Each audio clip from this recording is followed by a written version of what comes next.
ব্রাহ্মণবাড়িয়ার কসবা ও বাঞ্ছারামপুরে বিদ্যুৎস্পৃষ্ট হয়ে ৩ জনের মৃত্যু হয়েছে।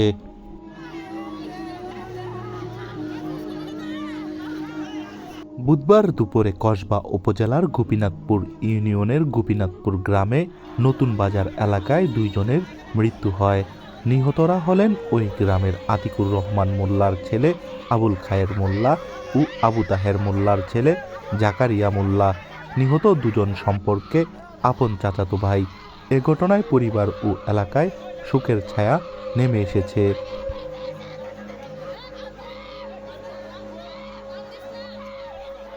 এ বিষয়ে কসবা থানার ভারপ্রাপ্ত অফিসার ইনচার্জ মোহাম্মদ আব্দুল কাদের জানান, 2 জনের মৃত্যুর খবর পেয়ে ঘটনাস্থলে পুলিশ পাঠানো হয়েছে এবং আইনগত বিষয়টি প্রক্রিয়াধীন রয়েছে।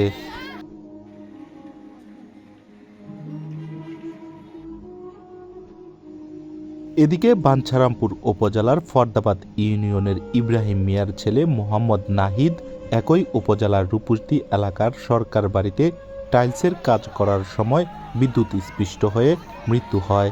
বিষয়টি নিশ্চিত করেন বাঞ্ছারামপুর মডেল থানার ভারপ্রাপ্ত অফিসার ইনচার্জ মোরশেদুল আলম চৌধুরী।